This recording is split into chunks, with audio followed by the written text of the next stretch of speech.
يا مساء الجمال الناس اللي بتحب الحكايات اللي من قلب الشارع. أنا شوشو، والنهاردة مش مجرد فيديو عادي. النهاردة هو أول يوم ليا معاكم في بيتنا الجديد، قناة قصص واعترافات.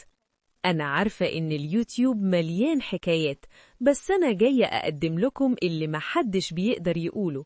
هنا هنفتح الأبواب المقفولة ونحكي القصص اللي الناس بتخاف تهمس بيها حتى بينها وبين نفسها. هنا مفيش زواق، هنا في الحقيقة المجردة مهما كانت صادمة أو جريئة. ليه تشترك في القناة دي؟ عشان أنا مش بس هحكي قصة، أنا هعيشك جوه الحكاية، هتحس بكل كلمة وبكل مشهد، وهنتعلم مع بعض من أخطاء غيرنا.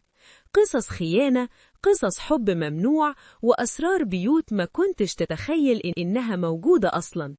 وعشان دي البداية، أنا محضرة لكم مفاجآت وحكايات تقيلة جداً. وأول حكاية هنبدأ بيها هي حكاية سيد ومرات عمه لين، وكسرت كل القواعد. قبل ما نبدأ ونغوص في التفاصيل، عايزة منكم ترحيب حار بأختكم شوشو. ارزعوني اللايك المتين واشتركوا في القناة وفعلوا الجرس عشان نكبر مع بعض ونبني أكبر تجمع لعشاق القصص الواقعية. جاهزين؟ استعدوا وخلوا ودانكم معايا، ويلا بينا نبدأ أول حكاية. الواد سيد في أجازة الدراسة قرر يعمل فصول محو أمية في منظرة بيتهم.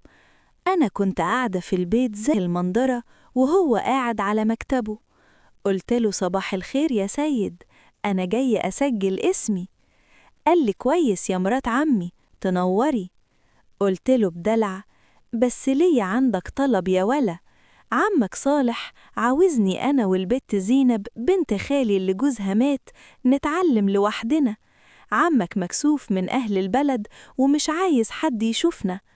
طبعا جوزي ما يعرفش حاجة، بس أنا كنت برسم خطتي. قال لي بس كده، من عيني يا مرات عمي، ده انتي تؤمري. هاتي زينب وتعالوا المغربية. جت المغربية ودخلت أنا وزينب. زينب بنت خالي كانت زيي، جريئة في الكلام وعندها مغامرات وحكايات تشيب. وقف يشرح، سمع ضحكتنا وبصلنا وضحك وقال ركزوا معايا، ورجع يكمل. بعد أسبوعين الواد سيد كان بيكلم في التليفون وواقف عند باب المنظرة. احنا جوه، وكنت أنا وزينب عمل صوت برجله ودخل علينا، بس أنا كنت شايفاه وهو بيشرح.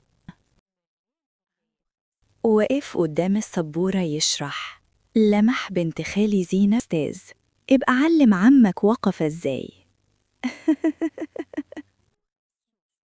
في آخر الدرس أنا عملت حركة خطيرة. أنا قلت له جوزي مسافر الصعيد أسبوع ومش هعرف آجي، تيجي بكرة تتعشى معانا وناخد الدرس في دارنا. تاني يوم جه دخل البيت ومفيش غيري. أنا كنت قصد أطير زينب وأولاد جو. عايز أصحح الواجب وأنا حاسس بالأول مزدوجة. أنا عايزكم بكرة في داركم وزينب تكون جاهزة قبلك. وهنا بدأ الجنون المزدوج.